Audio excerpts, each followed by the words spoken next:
Center. At kaninang umaga ay nagkaroon po ng ceremonial vaccination reaching 10 million jobs sa lungsod po ng Valenzuela. At ang average daily administered doses natin sa nakaraang 7 araw ay nasa 236,867 doses. Tiwala tayo na maabot natin ang 500,000 daily vaccination rate, nating target basta patuloy ang pagdating ng supply ng bakuna sa bansa. Gandaan po hindi kumpleto ang kalahati. Kailangan natin kumpletuhin ang 2 dose ng bakuna para sa pinakamalakas na proteksyon. Another good news po, dumating kagabi, Linggo, June 27, ang 249,600 doses ng Moderna vaccine sa Pilipinas po. 150,000 doses ito ay binili ng pamahalaan, samantalang ang 99,600 doses ay binili ng pribadong sektor. Habang 1 milyong doses ng Sinovac naman po dumating kanina umaga, nakita ko pa yan. Dumadaan sila ng Katipunan habang ako'y papunta ng opisina. Ito na po ang pang-5 batch ng Sinovac na na-deliver ngayong buwan ng Hunyo. Nasa 6.5 million doses ang dumating ngayong buwan ng Hunyo.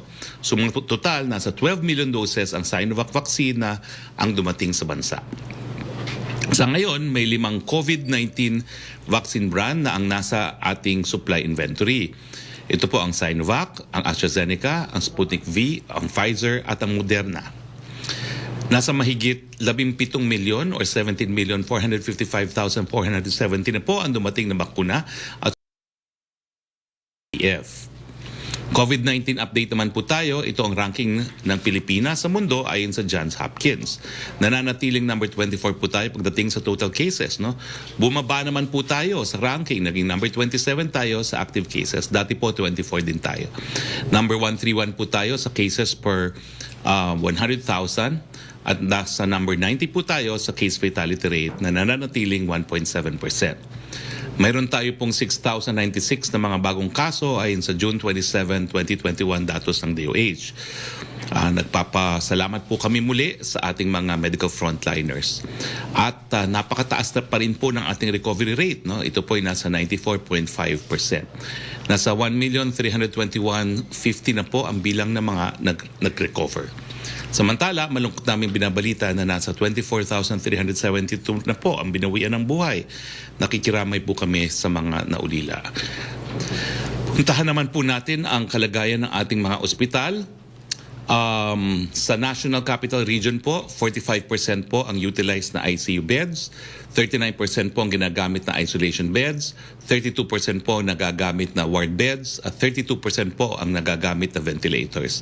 Sa buong Pilipinas, 57% po ang mga ICU beds na nagagamit, 47% ang mga isolation beds na nagagamit, 44% ang utilized ward beds, at 37% naman po ang mga ventilators na nagagamit. Dito po nagtatapos sa ating briefing. Pero unahin na po natin si Makati Mayor Abigail Bingnay tungkol sa nagba-viral na video na di umano ay ang pagturok po ng bakuna na hindi daw po naibigay yung bakuna. So, Mayor Abigail Bingnay, my kapatid, please, the floor is yours.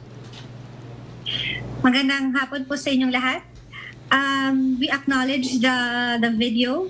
It was human error on the part of the volunteer po siya na nurse, that was immediately corrected. This happened June 25 and June 26, bumalik po siya sa aming tanggapan at pinakita po ang video at nakita naman po na hindi ho nga siya nabakunahan kung kaya't binigyan ho siya agad ng bakuna. Mahigit 1 taon na pong naghihirap at nagtatrabaho po ang ating mga frontliners para mabigyan po tayo ng para labanan nitong pandemya na ito. Umaapela po kami sa mga nagkakalat ng video at nagbibintang ng kung ano-ano sa kawawa pong nurse na ito. Wag naman po ganon, lalo na at wala naman po tayong hawak na ebidensya. Ang nakakalungkot rin po dito ay syempre mag-e-election na po next year at ang iba pong nagkakalat ng video ay tuwang-tuwa sa na nangyari at ginagamit po itong paraan para po siraan ako at siraan po ang vaccination program ng Makati. Pero hindi ho nila nakikita na ang vaccination rollout ng buong Pilipinas po ang maaapektuhan kung sisirain po nila ang kredibilidad ng vaccination po natin. Maawa naman po kayo sa nurse na nagkusang loob na nag-volunteer para sa kanyang oras para lang po magsilbi sa ating mga kababayan. Taon lang po ang ating frontliners, napapagod, nagkakamali. Pero mahalaga po na itinama namin agad ang pagkakamaling ito at humihingi po siya at kami ng patawad at nagbibigay din po kami ng assurance na hindi na po ito mangyayari muli. Maraming salamat po. Well, Mayor Abby Binay, I assure you po no, that your opposition in Makati will have to do a lot more para siraan po yung vaccination ninyo dahil ang aking dating bufete po ay nasa Makati at nakita ko po ng aking mga dating mga kasama ay sila po ay talagang nabakunahan na lahat. No? At saka mga kababayan, no, tignan naman po natin, naka 10 million jobs na tayo at ito naman po ay isolated case talaga on the part of an overworked na volunteer pa na frontliner. So I'm sure the people will understand po. Kasama rin po natin ngayon for more Good News Monday ang ating ambassador to Canada, si Attorney Rodolfo Robles. Dahil po sa time difference ay tinape po namin ang aming panayan kay Ambassador Robles. Ito po ang aking naging conversation. Ang ating ambassador to Canada, wala pong iba kundi si Ambassador Rodolfo Robles. Ambassador, meron ata tayong mga magandang balita no, tungkol sa bakuna dyan po sa Canada. Ano ba ho itong magandang balita na ito? The floor is yours, Ambassador Robles. I'll be given a chance to explain what's going on in Canada with respect to vaccines. Let me start what's on the table. Right now, Canada has a contract of about 180,000 doses. And considering that they are about 40,000, even if they get double, they'll have an excess of about 100,000 doses. And I have the Philippines listed among those who are interested to get the excess of Canada. But there's another aspect I would like to add, if I may. There's the manufacturing aspect, which I will explain a little later if you will be interested to know about it. Tuloy po. Okay lang po. We would be interested to hear. Okay. Clarification lang po. Okay. Is it 180 million doses or 1,000 lang po talaga? Yes. 180 million doses. Million. Okay po. Go ahead po. Yes, 180 million doses, and they are about less than 40,000 in population. 40 million. So, 40 million po in population. Yes. Okay. Yes. So that means we'll have about 100 million doses as an excess from Canada. And we are being listed among those who are interested to partake of the excess of the 100 million. Kailan po kaya sila magkakaroon ng desisyon? Well, ngayon they expect to have a full vaccination of everybody by the middle of the fourth quarter. So before the end of the year, we will know already how many excess Canada will have. And I am really watching with an eagle eye on the prospect of getting some excess directly from Canada. Okay. Yung possibility po of manufacturing, ano po itong possibility? Oh, yes, it's very important because as early as January, I already contacted a company, they call it Medicago in Canada. When Canada the delivery of vaccine in Canada was being delayed, they started to have their own, and they started funding this Medicago. So I called them up. Immediately, they sent us a NDA, or the non-disclosure agreement. But right now, it's still in the hands of the OST. And I just called them up this morning to ask what's the situation, because with that, we can start negotiating more formally after getting that NDA approved by the Philippine government. through those to DOST and I think AITF also. So I expect that to be proceeding faster as soon as I get the confirmation. So itong possibility po ito, may posibilidad na joint venture ba ho ito manufacturing with a Canadian company pero dito po sa Pilipinas? The situation is like this. They have now a factory in Quebec City, and they will be establishing 2 or 3 in different countries of the world. I think they have already contacted Germany for that purpose, and I offered our pharmaceutical ecozone in Bulacan, I think, and I gave them all the perks of having it manufactured in the Philippines, like taxes, free capital importations, and the like. So, but I cannot talk to them now because there's no NDA yet. But we are registered. I talked to the CEO already, and we're still a negotiation in progress right now. Okay. But as soon as I get the NDA from Manila, then I can proceed more rapidly about this matter. Kayo ba ho, Ambassador, in your family, have you been vaccinated in Ottawa? I have my first, and in a month's time, I hope I'll have the second. I see. Yun. Canada, I think right now they have about 67% of their population already vaccinated, but the double vaccination is about only 29%. But by the end of the third quarter, they said we'll be fully vaccinated, everybody. And so that's the time the excess will be counted. That's good news po, and thank you very much for starting the week with this new good news. Thank you very much, Ambassador Rodolfo Robles. Thank you also, Harry. Thank you very much. Even we met after so many months. We meet now in this digital space. Thank you. Thank you. Kasama rin po natin ngayon ang Sulu Governor Abdussakur Tan at si Ahod Al-Haj Murad Ibrahim. Siya po ang Interim Chief Minister ng Bangsamoro Transition Authority. Kaya po natin sila inimbita. Nung Webes po ay nagkaroon po ng pangalawang mga pagpupulong ang Presidente dito po sa dalawang panig, no? Tungkol po doon sa posibleng extension ng transition para sa Bangsamoro Transition Authority. Nakasaad po kasi sa BARM Organic Law na yung unang mga ihahalal na mga opisyales ng Bangsamoro Authority ay isasabay sa eleksyon itong 2022. Humingi po ng transition ang ating Bangsamoro Transition Authority at ito po ang i-explain ni Chief Minister Ahod Al-Haj Murad Ibrahim at meron naman pong salungat na view ang ilang mga halal na governors at congressman dyan po sa BARM. Ang naging desisyon po ni Presidente matapos niyang pulungin ng dalawang pagkakataon ang kabilang panig ay neutral po ang ating Presidente. Iniiwan po niya sa Kongreso ang desisyon kung sila magpapasa ng batas na papahabain pa yung transition period para sa Bangsamoro Transition Authority.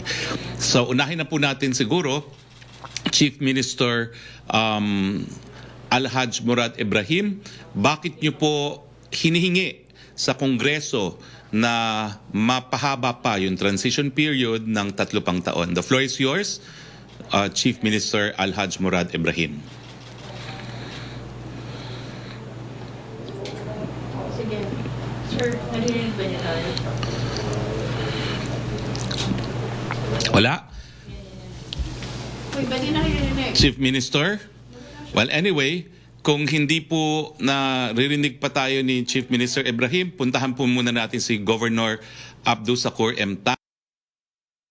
Governor, sa panig niyo po, bakit niyo naman po sinasabi na dapat na matuloy ang eleksyon dito sa BARM kasabay po ng ating national elections sa darating na 2022? The floor is yours, Governor Abdussakur M. Tan.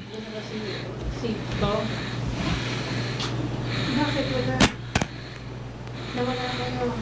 Ay, nawala po ata sila pareho. Nawala sila pareho. Si Third ko na dyan. Ano nangyari?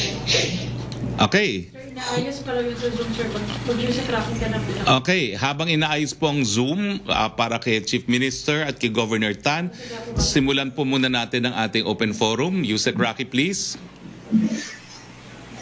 Wala rin siya. Ano nangyari? Nako, wala rin si Yusek Roque.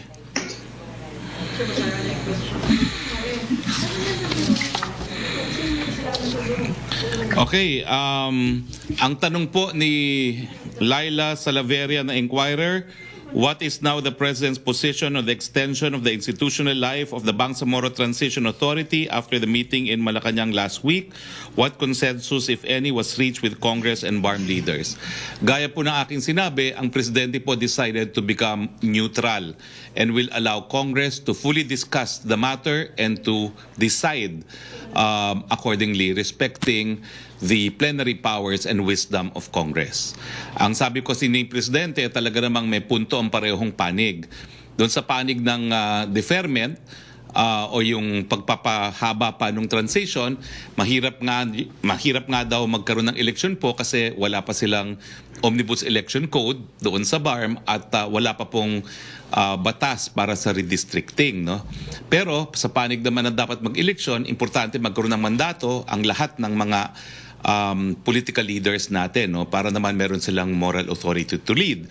Kaya iniwan na po ni Presidente sa Kongreso ang desisyon. Next question po kay Laila Salaveria, based on current figures, are restrictions likely to be eased in NCR Plus in July? Today po ang meeting natin ng IATF para sa mga quarantine classifications. So again, I will not prejudge. Pero sa tingin ko, GCQ po ang ating current quarantine classification sa Metro Manila.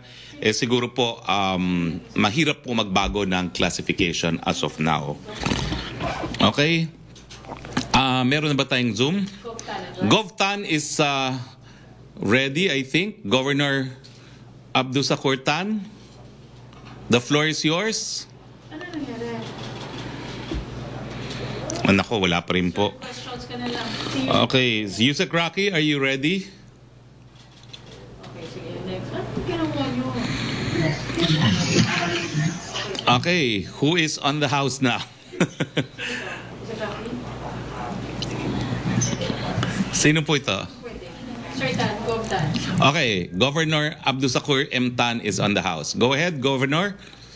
Bakit niyo po tinututulan yung extension ng transition by another 3 years? Go ahead, Governor Tan. The floor is yours. Ano?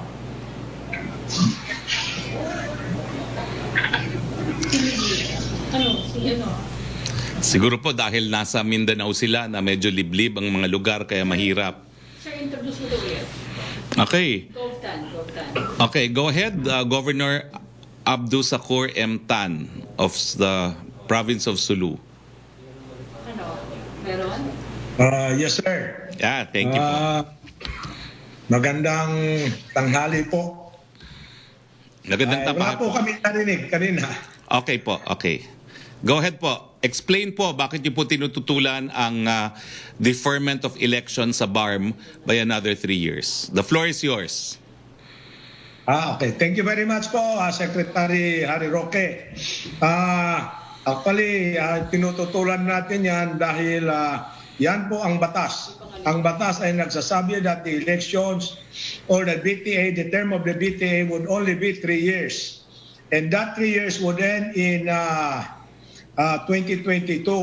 And that the elections would be synchronized. And therefore, it should be in 2022 together with the national and local elections. Now, ang inano natin, ayaw natin sa mga taga-BARM or sa MILF ay magkaroon ng mandato ang ating mga opisyal.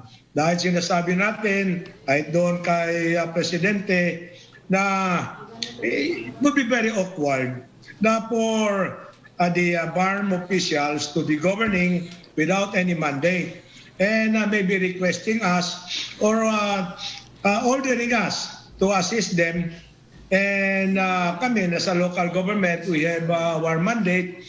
If ever, we will be submitting ourselves to the people in an election in 2022, as well as those government entities or officials in government offices, national offices. They have mandates because they occupy appointed positions, so they are appointed to their positions. Unlike the BARM officials, the positions would already be, the positions are elective positions. So the officials must also be elected. So yun po, actually, ang concern namin dito, paano na after this administration? Ano kaya ang mangyayari sa amin kung hindi namin hindi kayo magkasundo ng mga bagong mga administrasyon? Sabihin na wala kayong mandato, di damay kami lahat kasi nasa BARM kami. Ang sinasabi lamang namin, in fact, nagka-meeting na kami ni Chief Minister Murad together with his team. In fact, I was invited alone to a dinner by the team of Chief Minister Murad, and the night before the another meeting with mga before the convening of the Council of Leaders. So nag-meeting kami. Ang sabi ko sa kanila, wala tayong problema doon sa pamumuno. We will still support an MILF-led BARM government. So whether may eleksyon o walang eleksyon, so suportahan natin. So yun ang napag-usapan na na ito, we strengthen the position of the BARM officials. So to strengthen it, we have to have a mandate. Anyway, so suportahan namin sila sa eleksyon. Okay. Wala naman na kontra dyan. Susuportahan namin. Okay. Sabi ko, pag nag-postpone yan, na of course, nag-postpone, I will challenge it before the Supreme Court.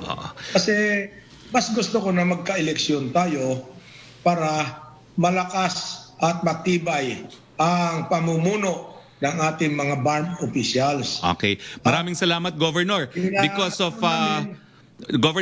lack of time, maraming salamat po, pero please stay on po dahil magkakaroon po tayo na open forum with our colleagues in the Malacanang Press Corps. Pero for now po, can I call on Interim Chief Minister Murad?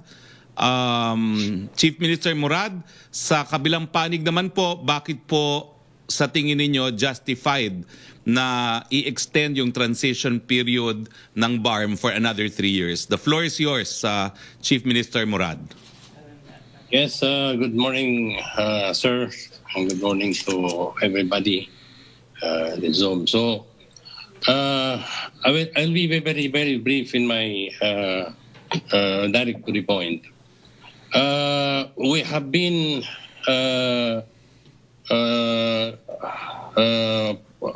have been requesting for this extension. Unang-una po, nakikita natin na very short yung time na 3 years in order to restructure the government, yung Bangsamoro government. Kasi po, yung Bangsamoro government is not like just changing of leadership. Kailangan i-restructure natin ito because it is the structure of the government is parliamentary ministerial under a unitary na presidential unitary system. So medyo mahirap po yun. Pangalawa po is there was a delay in the budget of the BARM. 2019 po, wala kami pong budget nang mag-assume kami. Yung remaining budget lang ng ARMM ang nagamit namin. Pero hindi na namin nagamit lahat dahil po sa wala nang panahon.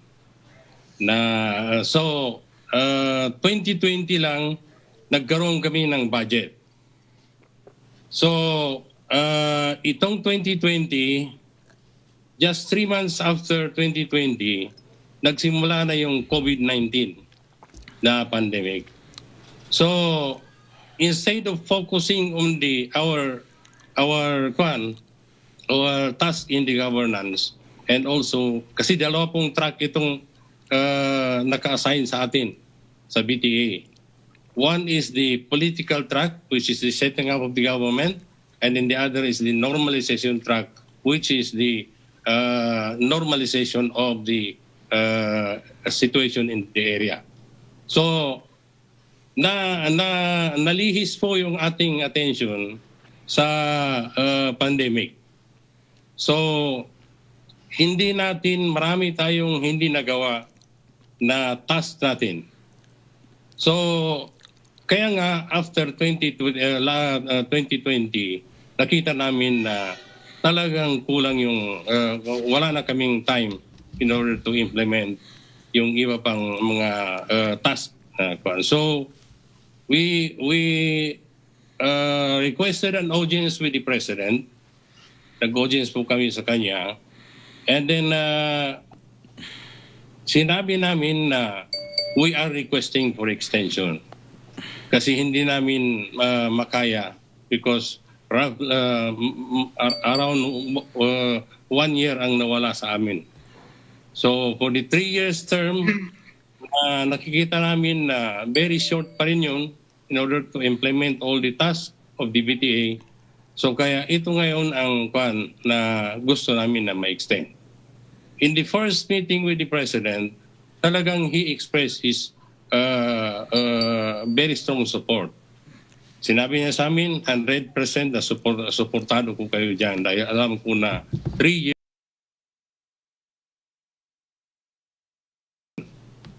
So, nagsimula kami na pero sabi niya, hindi naman sa akin lang ang decision, it has to be the legislative branch.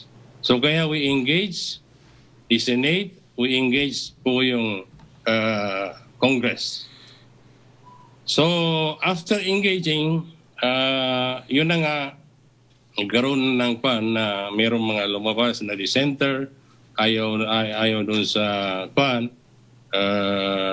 pag-extension, si Governor Sacol na-express naman yung kanyang So, last June 16,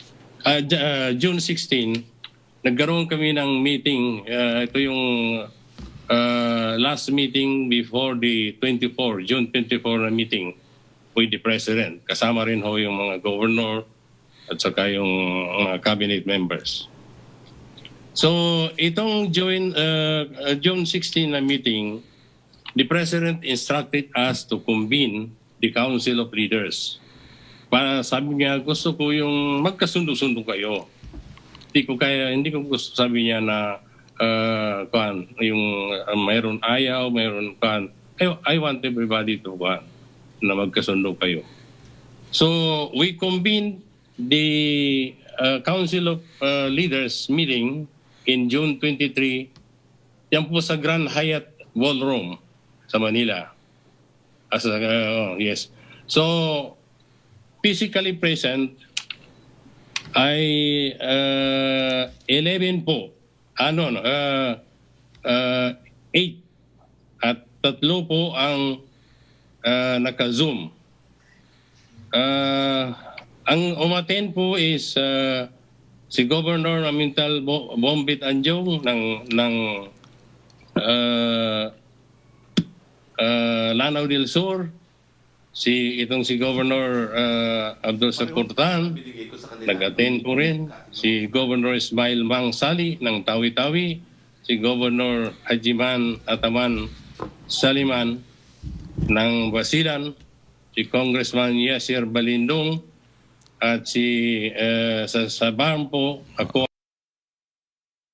siguro makakuha. Oo. And- Chief Minister Ibrahim, with all due respects po, no, because we have time constraint, can you just tell us kung ano po nangyari dun sa meeting na yan, and then we will proceed with the open forum na po. Okay po. Noon sa meeting na yon ay sa 11 nga out of 17 ang nag-attend. So doon sa 11, 10 voted, expressed their in support of the extension. So nireport namin ito, it was only, to be very frank, it was only Governor Sacol na hindi po directly na nagsabi na he will support the extension kasi nga yung ganon din kuan niya yung mga reason niya legal, merong mga legal na kuan. So out of the 11, 10 po ang nag-express ng kuan support for the extension. So we reported this to the meeting of political leaders in the same day, doon din sa kuan na yun, headed by Secretary Lorenzana. So, naibigay namin sa kanya yung resulta, and then last June 24, nagkaroon nga kaya tayo ng meeting, kasama ho kayo sa meeting na yun, private meeting with the President. So, nai-report din namin ito, yung resulta ng yung Council of Leaders meeting. Okay, thank you So, very much. yun lang po. Oo, Okay. Chief Minister Ibrahim, pasensya na po kayo kasi talaga yung Malacanang press corps, they really want time also for the open forum, no? So anyway, Okay po. may isa pa pong issue. Ang isang legal issue that the President asked the Secretary of Justice and the Presidential Chief Legal Counsel to comment on is kung ipupuspone po ang halalan para sa Bangsamoro Authority, kinakailangan ba ho itong isumiti sa plebisito? Yung batas po kasi na bumuo ng Bangsamoro Authority ay bagamat it is an act of Congress, was submitted to a plebiscite by the people, no? Ang problema po, si Secretary of Justice ang sabi hindi kinakailangan, si Chief Legal Counsel ang sabi cabinet itself, two different opinions were expressed. And I think that was also one reason why the President said mag-neutral siya. He's asking Congress to consider all sides, and he has asked Congress to exercise its wisdom, no, kung kinakailangan talagang ma-extend o hindi yung transition. Punta na po tayo uli sa open forum. Mela Lesmoras, please. Hi, good afternoon, Secretary Roque at sa ating mga guests. Secretary Roque, unahin ko lang po yung COVID-19 vaccination program coming from the statement of Mayor Binay at kayo na rin po.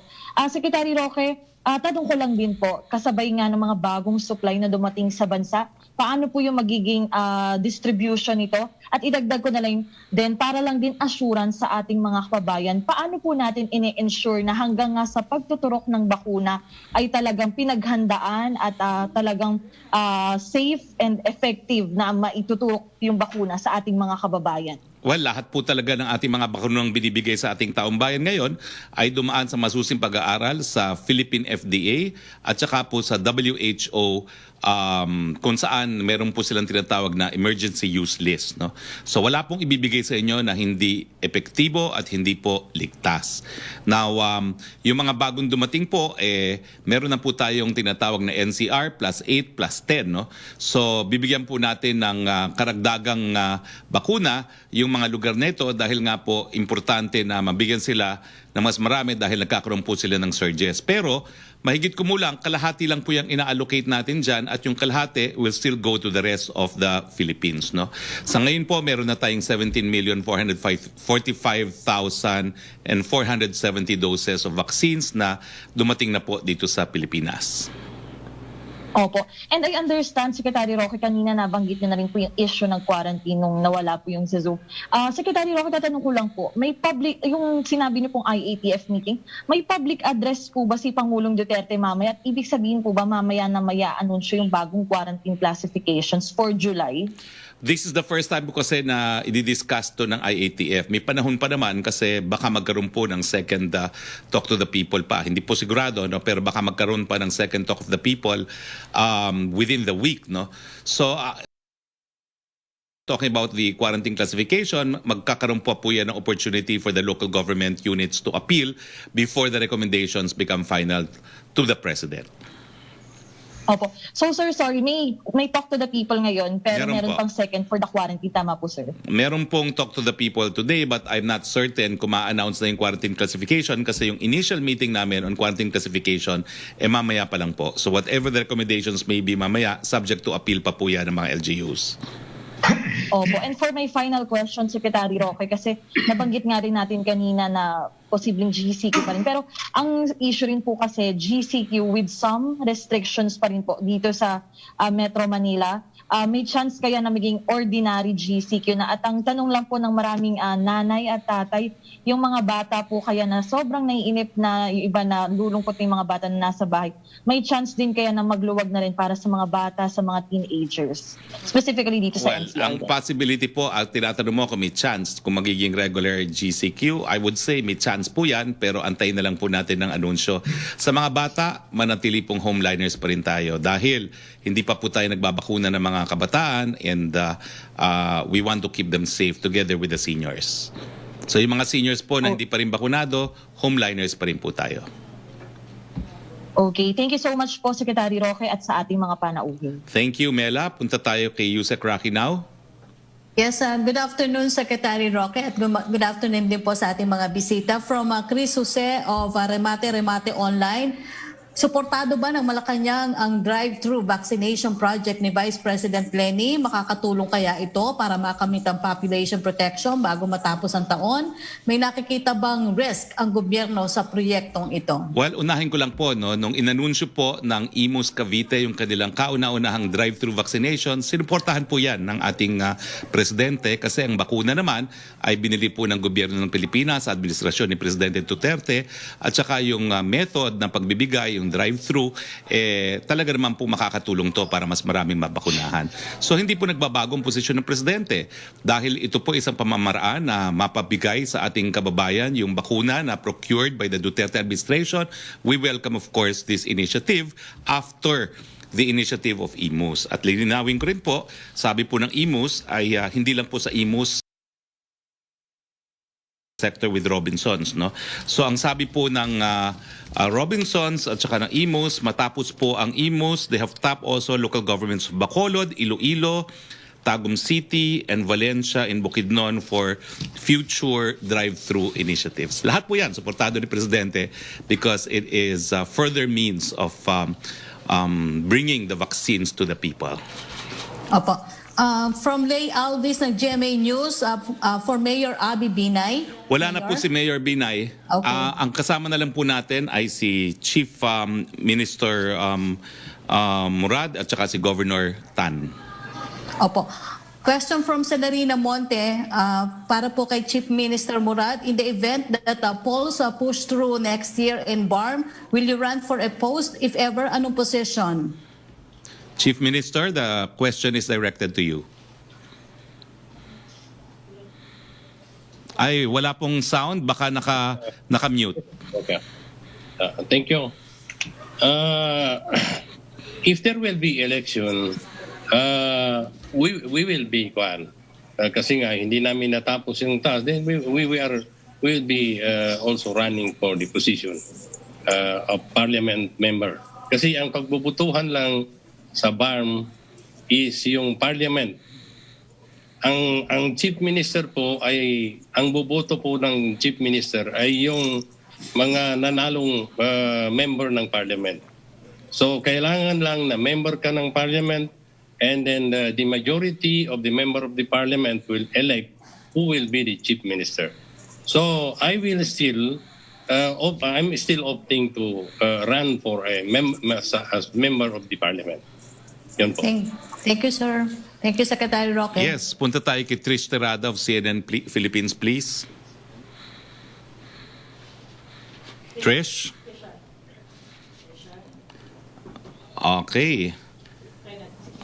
What about Pia Gutierrez? Hi sir, magandang hapon. Go ahead, please. Yes sir. Sir, the President said last Friday that he was open to arming civilian groups to help the government enforce the law. Could you explain the context of this statement and how would the palace address concerns that this will lead to a rise in vigilante and even more crimes? Well, as you said, he's open to the idea. Pero wala pa naman pong finality, no? At siguro the best view expressed so far is the view of PNP Chief Eleazar, no, which I share, no, that kailangan intindihin naman natin na kapag ang mga volunteer groups ay merong banta sa buhay nila, meron din silang karapatan na depensahan ang kanilang mga buhay. Now, sabi nga po ni Chief PNP, we cannot allow these criminals. We cannot allow our volunteer groups to be at the mercy of criminal elements that we encourage them to fight alongside with us. No, so there's not a policy yet. I'm sure it will be subjected to full staff work. Pero meanwhile, may realidad na habang tumutulong ang mga volunteers, may banta rin sa kanilang mga buhay. Pero sir, are there measures already in place to ensure that arming civilian groups would not lead to abuse? Kasi si Senator Lacson, he noted the cases, yung mga killer cops, sina Jonel Nuesca and Hensi Sinampan, and he asked that if our law officers who are supposed to be trained are prone to lapses, how much more in the case of untrained civilians? You know, it's really speculative to discuss this kasi wala pa namang talagang policy on this, no? So let's not waste time speculating. Kapag naging pulisiya na yan, then I'm sure there will be the corresponding training to be given to everyone. Pero for now, it's speculative. Alright, sir. Sir, on another topic, yung dun sa Sinovac, there are questions on the efficacy of Sinovac, particularly doon sa new variants of COVID-19 because in Indonesia, it was reported that at least 10 of the 26 doctors who died from COVID-19 had received both doses of Sinovac. So fully vaccinated na sila. So how do you address these concerns, especially dun sa mga nabakunahan na ng Sinovac? Especially since the government has repeatedly assured the public that getting both doses of vaccines can protect us from severe symptoms and death from COVID. Ang pinaniniwalaan ko po pagdating dito, mga doktor. Sinabi po ni Dr. Solante at saka ni Dr. Sino pa itong isa? Dr. Solante and Lulu Brave and Dr. Salvania na lahat po ng ginagamit nating mga bakuna are equally effective against all variants, no? I know po na may the other, pero that goes against po the opinions of experts. Ako naman po, abogado din ako, no? Wala akong alam dyan. So I will have to take the views of the doctors and the scientists in lieu of my personal opinion. Wala pong pagbabago ang opinion ng mga dalubhasa, ng mga doktor, na lahat po ng mga bakuna equally effective laban po sa lahat ng mga variants. Sir, speaking of vaccine, si Presidente, was he able to get his second dose of vaccine na? Well, as clarified by General Durante, no, hindi pa po. Pero sir, what's keeping the President from getting his second dose? I do not know po. It could be because alam ko nagpa-test na siya sa antibodies niya, mataas daw. No? But anyway, I don't know. We will just Pero, be speculating. Opo, don't you think that this runs counter to the government's messaging that people should get their second dose to be fully protected against COVID, especially with the risk ng Delta variant? No, because I'm not saying he will not have his second dose. No, he just has not had his second dose. Sir, last na lang kasi marami po naghahanap sa Pangulo noong Sabado. Nasaan po siya at bakit hindi siya nag-attend ng Libing ni Pinoy? Nandito lang po siya sa Manila, no? In-explain ko na po yan na nung Huwebes matapos po ang meeting namin with BARM officials and parehong Governor Tan and Chief Minister were there as well. tinigil na nga niya yung aming discussion at 11 p.m. kasi sabi niya gusto niyang pumunta doon sa lamay ni dating Presidente Noynoy Aquino. Sinabi pa niya in public, Noynoy was a friend, not a close friend but a friend. I supported him in the 2010 elections pero hindi ko sinuportahan yung kanyang successor. No? So he wanted to go but he was informed that the urn of the former president had already been moved to the private residence in time. So hindi na po nakapunta doon si Presidente. Pero nung living, sir? Ay, hindi ko na po alam kung bakit. No? It could be because it's pandemic, no? And we're trying to limit the numbers. And of course, the presence of the President would encourage crowds. No? Pero there were efforts naman, sir, from the Yes. President or the OP to extend their condolences directly to the family. There was a personal conversation with members of the family. There were offers for the family to have all the honors that of course the palace had to bow to the wishes of the family for a more subdued ceremonies. No? Although, as everyone saw, he was accorded full military honors befit of a president. Ang sabi ko nga, hindi ko na naalala kasi yung honors which we bestowed on former President Cory Aquino, pero parang sabi ko nga, mas moving nga yung ating military honors compared to the honors in the UK. No? I thought ours was more solemn and more dignified and more moving.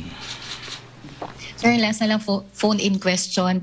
The Financial Action Task Force has placed the Philippines on its gray list or jurisdictions under increased monitoring after failing to address strategic deficiencies in their regimes to counter money laundering, terrorist financing, and proliferation financing. Your reaction to this? Well, wala pong countermeasures imposed. So wala pa pong desisyon.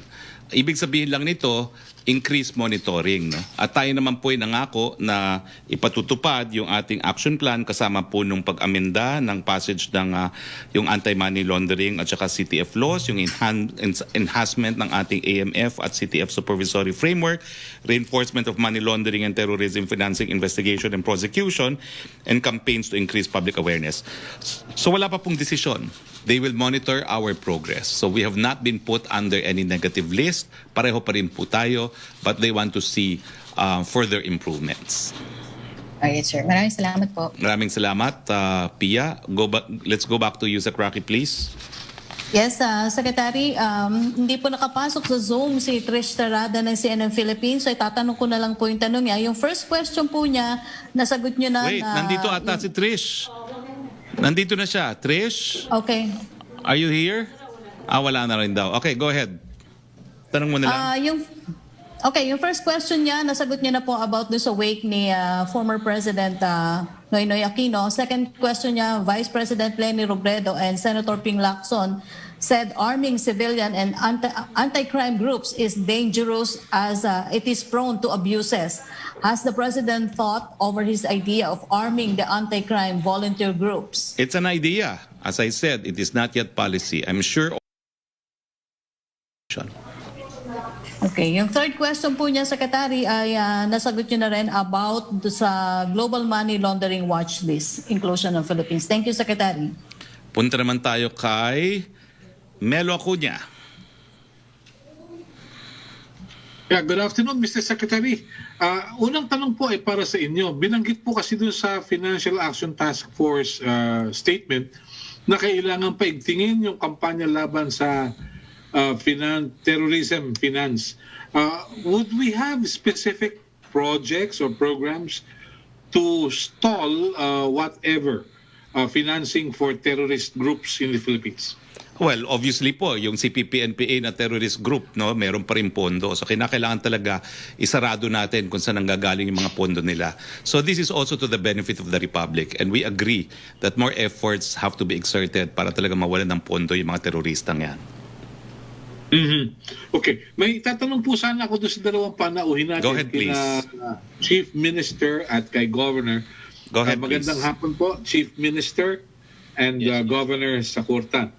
My question has something to do with the report released by the World Bank last June 15 about undernutrition. Sinasabi po na ang pinakamataas na undernutrition ay nasa BARM. At sinasabi rin na 58% ng mga mamamayan ay hindi makabili ng masustansyang pagkain ayon sa report ng World Food Program Philippines Office. Sa ganito pong pagkakataon, meron po ba kayong programa to address poverty and undernutrition in the BARM? That's my first question for you, Minister, Chief Minister. Well, unang-una po, talaga pong isa sa malaking programa namin is to address health, medical and health care. So, yun po ang una. Anim po ang aming priority. Then pangalawa po is yung education po, na talagang pupunduhan namin ng Then pangatlo po is yung pong food and food security. Pang-apat po is strategic infrastructure. So pang-lima is on social services. Mm-hmm. So, yun po ang priorities namin. And ito po, simula sa pagkuha namin, we allocated more budget on those 6 priorities. So, patuloy po ang aming plan. No, sa polio pa, ano yung tanong ninyo sa... Sinasabi po kasi na 58% ng mga mamamayan ng BARM ay hindi makabili ng masustansyang pagkain. So it has something to do with poverty. Yes po. So yan nga ang kasama sa i-address natin. So kaya ang isa sa malaking budget namin is social services para ma-address naman yung because in reality talaga ay medyo mababa yung problema namin is really poverty. Opo. Nabanggit po kasi ninyo na yung budget ninyo ay 2020 na yata dumating. Ano po ba yung nadatnan ninyo noong ARMM na natungo sa BARM? May pera pa po ba yung regional offices na saklaw ng ARM before it got to be BARM? Mayroon pong pera pero lahat yung pera is naka-program na po. So hindi na namin pwedeng i-revise yung program. So naka-program na po yun ng ARMM. Yun ang kwan. So wala po kami nagagamit noon na na-program namin. Yes. Salamat po, Chief Minister. And we have an invitation for you for Monday. No? We will talk about it later. Thank you very much. Thank you. Yes. Para po kayo sa Kurtan, Governor, pahabol ko po sa inyo. Binabanggit po kasi na kailangan magkaroon ng tighter border control. Kayo po yung nasa Sulu, next to Tawi-Tawi. Have you been monitoring people coming in from Malaysia and Indonesia into the Philippines? Dahilan sa ang sabi, kailangan na mahigpit ang ating borders para maiwasan ang... Governor Sakurtan, please.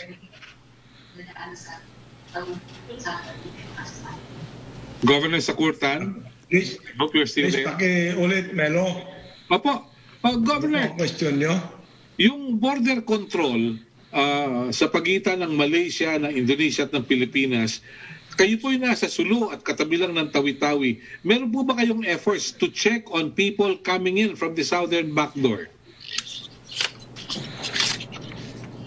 Of course, we have the security sector, including the Philippine Coast Guard, the Philippine Maritime na police natin, and then yung Philippine Navy natin, except siguro baka kulang ang assets nila. Kasi archipelagic ang mga bayan natin, so kailangan natin ng mas maraming assets. So, but meantime, even local governments are also monitoring entries of mga watercrafts sa mga shores nila. So, Yan ang ginagawa natin. Now, I just would like to go back to the matter yung sinasabi ninyo na paano yung mga nahihirapan na mga tao. Tama yun. Para makabili, dapat ibaba natin ang incidence of poverty dito sa ating region at sa mga probinsya, dito sa BARM. And to do that, we have to have a regular government. And kasi ngayon, ang poverty incidence sa BARM ay more than 70%. Ang national average is less than 20%. So more than 3 times ang ang incidence of poverty dito sa atin. So kung ang government natin ay hindi regular, ay medyo alanganin ang mga programa natin. Kaya yun ang hinihingi natin na maging very regular tayo at saka maging strong ang position natin dyan sa BARM. So yan po. Now going back doon sa mga natin, sa sa border patrol, meron naman yan na nagbabantay ang Philippine Navy, Philippine Coast Guard, yung maritime, police maritime, at sabi ko nga, yung local government natin ay nagbabantay rin, including mga barangay officials. Mga ngailan sa Department of Health upang ma-testing yung mga pumapasok sa ating nasasakupan? Actually, dito sa Sulu, ginagawa po natin yan. Kanya-kanyang may mga protocol yan. At yung national protocol, consistent tayo ron sa national. And of course, yung mga municipal ay binibigyan natin ng instruction na itong gawin ninyo. At nagmo-monitor. So sa tulong ng Philippine National Police, Armed Forces of the Philippines, the Philippine Coast Guard, the Maritime, the barangay, maraming barangay tanod na nagbabantay. Kaya wala tayong problema. Actually, walang problema sa mga entries at monitor natin. Maraming salamat po. Congratulations. Ang ganda ng internet connection nyo. Congratulations. Thank you. Thank you, Melo. Okay. Salamat po, Secretary Harry. Thank you. Thank you, Melo. Let's go back to you, Sec. Roque, please. Yes, Secretary, from Heidi Sampang of DZAS, may mukhahin na magpatupad na rin ang travel ban ng ating pamahalaan sa bansang Indonesia kung saan mataas ngayon ang mga kaso ng Delta variant. Similar question with Rosalie Cos of UNTV. I'm sure that will be considered by the IATF po. Opo. Second question niya, dahil malapit lang ang Indonesia sa Pilipinas, may paghihigpit ba sa backdoor entry point sa Mindanao para hindi makalusot ang mga mas nakakahawang strain ng COVID-19? Dati na pong mahigpit yan, no? Mula nung nagsimula ang pandemya.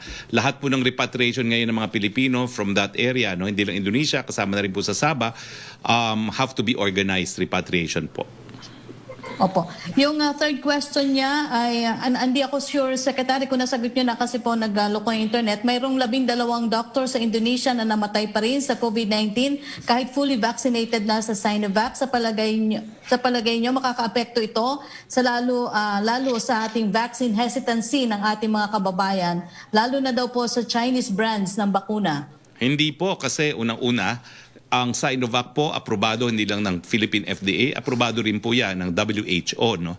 Pangalawa, sa dami naman po ng mga Chino na yan ang ginamit, hindi naman po natin nakikita na nangyayari ito. Hindi pa po natin alam kung bakit namatay yung 10 doktor na yan, pero hayaan muna nating pag-aralan ng mga dalubhasa yan. Meanwhile, dahil ako po hindi doktor, dinalagay ko po ang aking sampalataya sa mga eksperto ng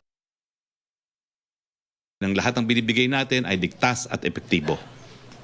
Opo. Question from Sam Edenilla of Business Mirror, may naging action na kaya si President Duterte sa possible extension of Bayanihan 2 and the passage of Bayanihan 3? Well, ang Bayanihan 3 po, wala pa talagang action po yan dahil gusto nga malaman muna ng ating economic team kung ilan pa yung natitira sa 2020 budget, sa 21 budget, at saka kung ilan pa yung natitira sa Bayanihan 2. Yung extension ng Bayanihan 2, well, I have no advice yet, pero kung napansin nyo po, balita kanina na 9 billion out of 18 billion na unobligated have been released, no, by the DBM. So kalahati na po ng 18 billion na-obligate na po. No? So mukha naman pong miski umabot tayo sa end of the month, kaya namang i-obligate yung remaining 8 billion na lamang po na natitira sa Bayanihan 2. So antayin po natin. Okay. Second question po niya, will there be a scheduled talk between President Duterte and US President Joe Biden next month? If yes, ano po ang issues that will be discussed? I can only recall what Ambassador Babes Romualdez said, na the first possible meeting could be in the US-ASEAN ano tawag doon? US-ASEAN Summit, no? To be held in Brunei. Okay. Question from NJ Blanca Flor of Daily Tribune. Can the government assure the public that there will be no more rotational brownouts in Luzon following President Duterte's meeting with NGCP officials last week? Okay, thank you for that question. Unfortunately, I was not in that meeting, but I've been given extensive briefing, no, by those who were present. Ang bottom line, sinabi ni Presidente, ayaw kong magkaroon ng rotational brownouts. Ang sagot naman ng NGCP, kinumpir po yan sa isang voltage regulator. No? They have the power to purchase power. They have the legal basis to purchase power, pero it is only to promote stability of the grid. It is not to provide further supply to the grid. Kasi NGCP nga po sila. No? So, ang sabi naman ng NGCP, it is a supply problem. Kulang daw po talaga ang supply. And yung kanilang ancillary stability on the grid. So, pero ang sabi po ni Presidente, I don't want rotational brownouts. And I will also confirm that the President did raise the issue of an SSS property of around 6 hectares in Pasay, which was expropriated by NGCP. And I confirm that the officials of the NGCP could not justify why they went for expropriating 6 hectares land when all they needed was 2,000. But they apparently gave the President an assurance that they would not proceed with that particular expropriation in Pasay. So yun po yung suma total ng nakuha kong impormasyon. Itago na lang po natin sa pangalang Secretary Maynard Guevara yung nagbigay sa akin ng briefing kung anong nangyari sa meeting na yan. Okay, second question po. Should the NGCP worry that it may lose its concession agreement to operate the grid if it will not abide by the provisions of its contract with the government? Well, I think Secretary Cusi has made that warning. But ang sabi nga po sa aking bubuit, no, ang sagot naman po ng NGCP is their legal authority to purchase power is not to provide further supply. It is only to promote stability of the grid. No? So, yun po. But Secretary Cusi has made that warning.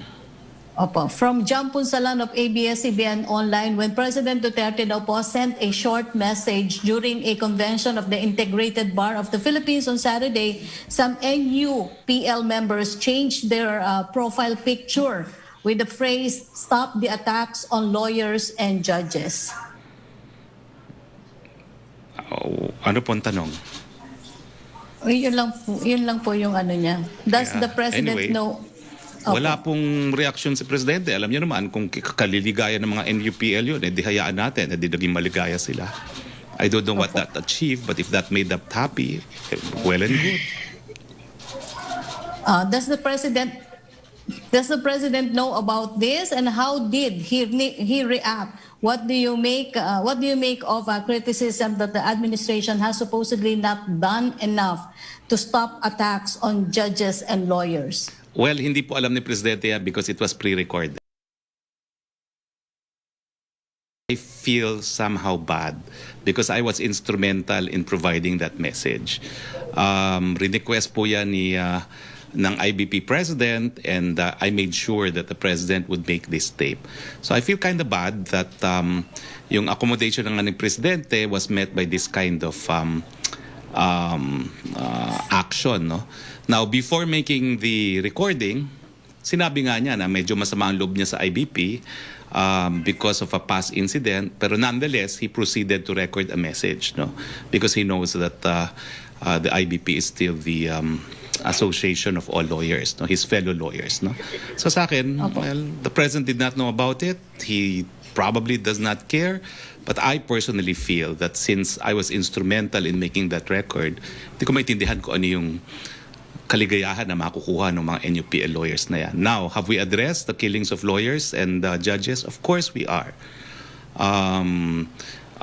Abogado po ang ating presidente at talaga naman pong ang kanyang utos, lahat ng mga pinatay, lalong-lalo ng mga abogado at mga maestrado, kinakailangan maimbestigahan at kinakailangan maparusahan mga pumapatay sa kanila. Opo. Question from Joseph Morong of GMA News. Can you give us the percentage of those vaccinated in NCR and then the provinces out of the target? And there's consistently low number of COVID cases in NCR. New cases dropped by 9%. Would you already attribute it to vaccination? If not, where? Yung datos na hiningi mo, I don't have it. Kasi ang aking pakiusap sa inyo, if you have factual questions, give it to me ahead of time so I can get the answer because I don't have all the facts with me. Pero can we attribute the decline in cases to vaccination? Let's just say the vaccination, because some cities are close to reaching 70% na po of vaccinating their people. Let's just say that the vaccination already has some impact but probably is not responsible for the decline. Sa tingin ko po yan, sa patuloy pa rin niyang mas hugas sa iwas at patuloy nating prevention, detection, isolation, and treatment. Kaya po napababa natin ang kaso sa Metro Manila. At kaya nga po, the lesson for all the areas with surges, hindi po gamot ang bakuna prevention, detection, isolation, and treatment. Opo. Last question, Secretary Roque. May tanong lang po si Joseph Ramos of Business Mirror Sports.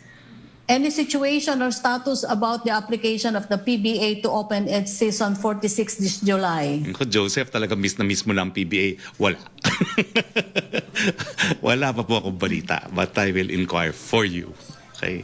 Thank you, Secretary. Okay. Salamat po. Dahil wala na po tayong mga katanungan, I'd like to thank our guests, of course, si Interim Chief Minister Ahod Alhaj Murad B. Ibrahim, our Governor of Sulu, Abdusakur M. Tan, and previously earlier, our Philippine Ambassador to Canada, Attorney Rodolfo Robles, and as well as my kapatid, Makati Mayor Abby Binay. Maraming salamat din sa iyo, Yusek Roque. Sa ngalan po ng ating Presidente Rodrigo Roa Duterte, ito po ang inyong spokes Harry Roque nagsasabi, Pilipinas, narito na po ang mga bakuna, wala nang dahilan para hindi po tayo magpabakuna. Ito po ay maging proteksyon hindi lamang para sa ating mga sarili, kundi lalong-lalo na sa ating mga mahal sa buhay. Good afternoon, Philippines. Good afternoon. Thank you. Matinding kalaban ng COVID. Ayokong makahawa. At mahawa. Pero kailangan ko na magtrabaho. Kaya di ako magiging pabaya. Di matigas ang aking ulo. Iingatan ko ang aking sarili. Para maingatan ang pamilya ko. Ito ang ambag ko. Ako